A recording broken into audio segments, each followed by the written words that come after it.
신명기 말씀은 죽음을 앞둔 모세가 마지막으로 이스라엘 백성들에게 전했던 말씀들, 이 설교가 기록된 책입니다. 모세의 설교는 신명기 1장부터 33장까지 아주 길게 서술이 되어 있습니다.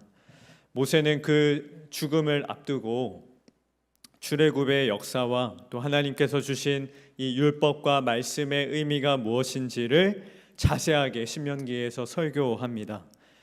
십계명, 제사법, 절기, 도덕법, 종에 관한 법 등 하나님께서 이스라엘 백성들에게 주셨던 다양한 율법들, 규례들을 가르치고 있죠. 그리고 하나님의 말씀을 지키지 않아서 멸망받아야 했던, 심판받아야 했던 지난 역사들과 그 조상들의 이야기를 가르치기도 합니다. 모세는 이스라엘 백성들이 가나안 땅에 들어갈 일을 앞두고 있었습니다. 그러나 그 일이 그리 기쁘지만은 않았습니다.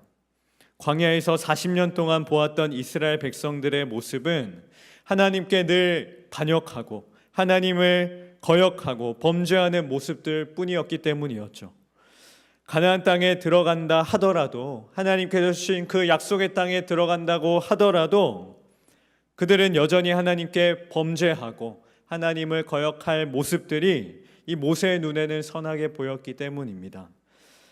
신명기 31장 27절에서는 모세가 이스라엘 백성들에게 이렇게 말하죠. 내가 너희의 반역함, 이스라엘의 반역이죠. 목이 곧은 것을 아나니 오늘 내가 살아서 너희와 함께 있어도 너희가 여호와를 거역하였거든 하물며 내가 죽은 후의 일이라.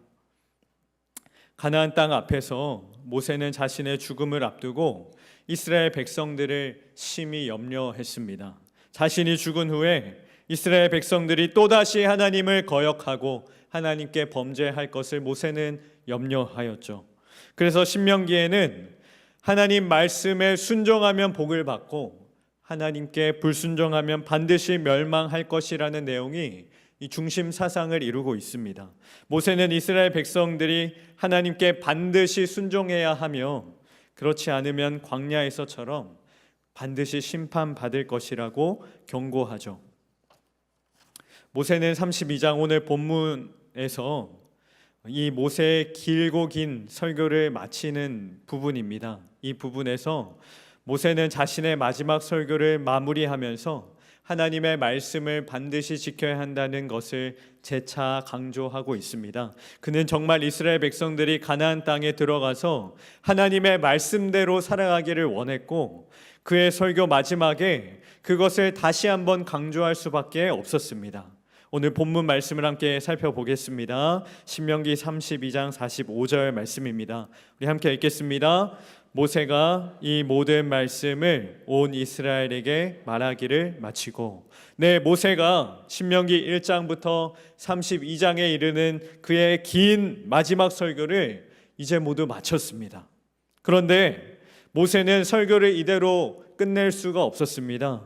이스라엘 백성들에게 마지막으로 다시 한 번 더 강조해야 할, 다시 한 번 전해야 할 말이 있었기 때문이죠. 바로 46절 말씀입니다. 함께 읽겠습니다. 그들에게 이르되 내가 오늘 너희에게 증언한 모든 말을 너희의 마음에 두고 너희 자녀에게 명령하여 이 율법의 모든 말씀을 지켜 행하게 하라. 내가 오늘 너희에게 증언한 말, 이것은 하나님의 말씀을 뜻하죠. 모세는 이스라엘 백성들에게 하나님의 말씀을 전했습니다. 모세는 하나님의 말씀에 대하여 이스라엘 백성들에게 마지막으로 두 가지를 요구하고 있습니다. 하나님의 모든 말씀을 첫째로 너희 마음에 두라라고 말하고요. 둘째로 모든 말씀을 지켜 행하게 하라. 즉 하나님의 말씀을 지켜 행하라라는 것이죠. 하나님의 말씀을 마음에 두고 하나님의 모든 말씀을 지켜 행하는 것, 이것이 모세가 마지막까지 이스라엘 백성들에게 전하고 싶었던 마지막 당부였습니다.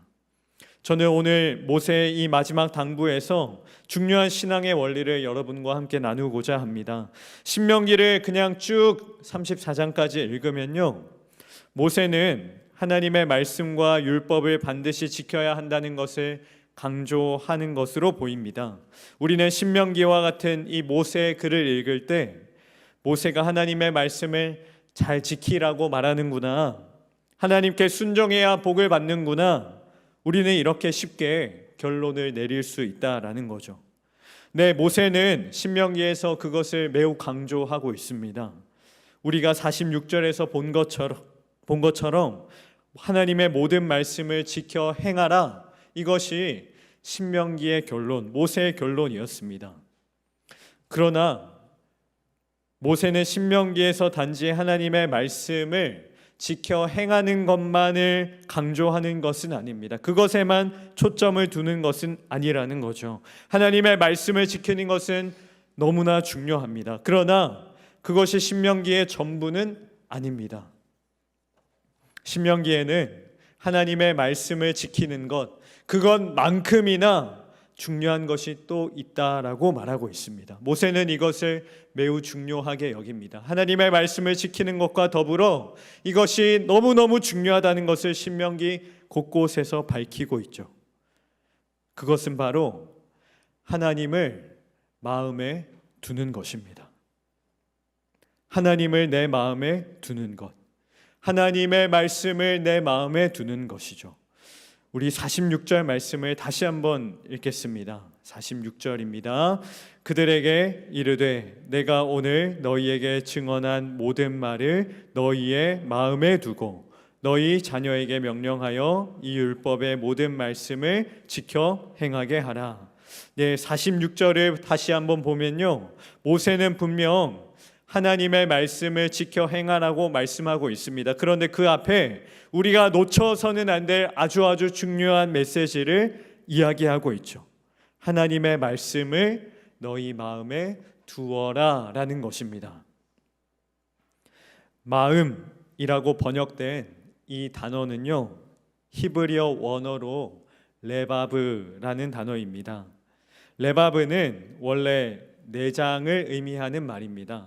우리 몸속 안에 있는 내장, 그 중에서도 특히 가장 중요하게 여겨진 심장을 뜻하는 말로 사용되기도 했습니다. 의학이 발달한 오늘날에는 심장이나 내장이 어떻게 생겼고 무슨 기능을 하고 있고 어디에 어떻게 존재하고 있는지 잘 알고 있지만요, 이 고대 시대 히브리인들에게 심장과 내장은 신비의 영역이었습니다. 히브리 사람들은 이 눈에 보이지 않는 심장, 눈에 보이지 않는, 그렇지만 우리를 살아가게 하고 우리에게 생명을 공급해 주는 이 내장을 인간의 중심, 레바브라고 여겼습니다. 사무엘상 16장에 보면요, 하나님께서 다윗을 보고 이렇게 평가하시죠. 사람은 외모를 보거니와 나 여호와는 중심, 레바브를 보느니라. 네, 레바브는 우리의 마음의 중심을 뜻하는 말입니다. 히브리인들은 레바브 안에, 우리의 마음, 이 중심 안에 인간의 영혼과 생명이 깃들어 있다고 믿었습니다. 그래서 잠언 4장 23절에서는 이렇게 말하죠. 모든 지킬 만한 것 중에 더욱 내 마음 레바브를 지키라. 생명의 근원이 이에서 남이니라. 예, 우리의 마음 레바브 안에는 생명이 깃들어 있다라고 믿었습니다. 레바브는 마음인데요, 즉 인간의 감정이나 생각 정도를 말하는 것이 아닙니다. 하나님을 조금 생각해라, 하나님을 느끼며 살아라, 그런 것을 말하는 것이 아니라는 말입니다. 마음의 중심 레바브, 내 내면의 가장 깊은 곳, 나의 생명의 근원이라고 말할 수 있는 바로 그곳에 하나님을 두라라는 것이 모세의 말입니다. 정리하면요, 하나님의 말씀을 모세는 마음의 중심에 두라라고 말하고 있습니다. 내 마음 가장 깊은 곳, 나의 생명이 깃들어 있는 곳, 그곳에 하나님과 하나님의 말씀을 두라라는 것이죠. 성도 여러분, 하나님의 말씀을 지키는 것, 하나님의 말씀에 순종하고 행하는 것, 그것은 참으로 중요합니다. 우리가 반드시 지키고 행해야 할 일입니다. 그러나 그것과 동시에 강조되어야 할 것이 또 하나 있습니다.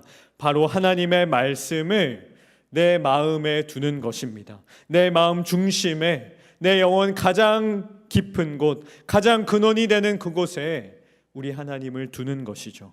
안타깝게도 연약한 우리 인간은요, 하나님을 내 마음에 두지 않고도 하나님의 말씀을 잘 지킬 수 있습니다. 하나님을 내 마음의 중심에 두지 않고도 제사를 드리거나 성경을 묵상하거나 하나님을 예배할 수도 있는 그런 연약한 존재라는 것이죠. 사실 이것은 말이 되지 않습니다. 하나님 없이, 하나님을 마음에 두지 않고도 신앙생활을 할 수 있는 것은 말이 되지 않죠. 그러나 연약한 우리 인간, 악한 우리는요, 마음의 중심에 다른 것을 두고도 신앙생활하고 성경을 묵상하고 예배도 드리고 기도도 하고 할 수 있다는 것이죠. 마음의 중심이 하나님을 향해 있는 그런 사람도 있지만, 마음의 중심이 다른 곳에 있는 그리스도인, 마음의 중심을 다른 데 두고 살아가는 예배자들도 존재할 수 있다라는 것입니다. 신약시대 바리새인들이 바로 그러했습니다. 그들은 누구보다 성경 많이 읽었습니다. 그들은 누구보다 하나님 말씀을 잘 지키려고 노력했습니다. 누구보다 하나님께 열심히 있던 사람들이었습니다. 그들은 때가 되면 기도하는 자들이었고 정기적으로 금식까지 했습니다. 안식일도 지켰고요, 율법은 물론이고 율법을 더 잘 지키기 위해서 자신들이 만든 수백 가지 세부 규칙들도 만들고 지키던 사람들이었습니다. 그런데 예수님께서는 그렇게 율법을 잘 지키는 자들, 말씀에 그렇게 순종하는 자들, 하나님의 말씀에 열심인 이들을 향하여 이렇게 꾸짖으며 말씀하셨죠. 마태복음 23장 13절 말씀입니다. 화 있을진저 외식하는 서기관들과 바리새인들이요. 예, 바리새인들은 외식하고 있었습니다. 다시 말해서 그들은 자기 마음에 하나님을 두지 않고 하나님의 말씀을 지키는 일에만 몰두했습니다. 그들은 모세가 강조했던 대로 하나님의 말씀을 지켜 행하는 것이 중요하다고 생각했을지는 몰라도 하나님을 내 마음에 두어야 한다는 이 모세의 또 다른 메시지에는 그들의 마음과 생각을 두지 않았습니다. 그들은 그 모세의 메시지를 놓치고 있었죠. 하나님이 아니라 세상의 다른 것들로, 세상의 많은 것들로 그들의 마음을 채운 채로 신앙생활하고 있었던 겁니다.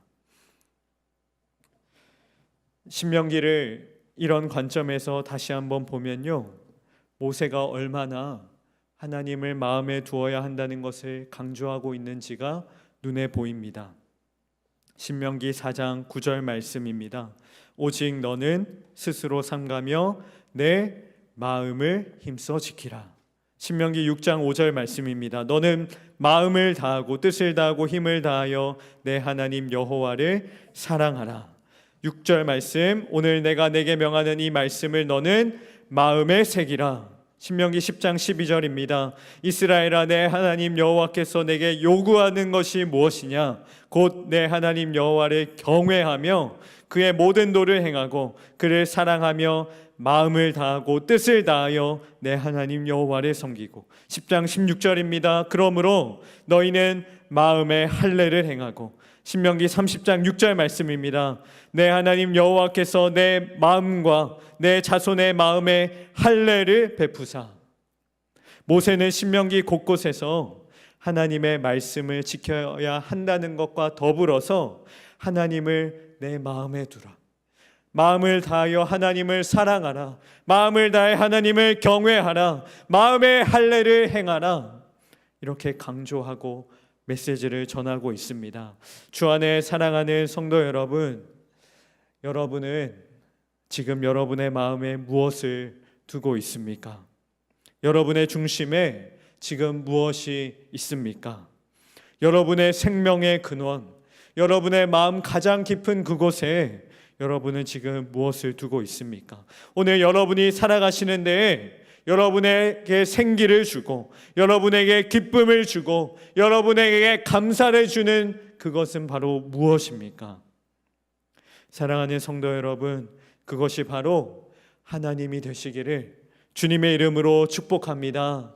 여러분의 마음의 중심에 하나님을 두시고 하나님의 말씀을 두시는 여러분의 복된 삶 되시기를 주님의 이름으로 간절히 축원합니다. 이스라엘을 향한 모세의 마지막 당부, 하나님을 내 마음에 두어라. 이것이 하나님의 백성으로 살아가는 저와 여러분의 신앙이며 인생의 태도임을 믿습니다. 우리 함께 말씀을 기억하며 기도하겠습니다.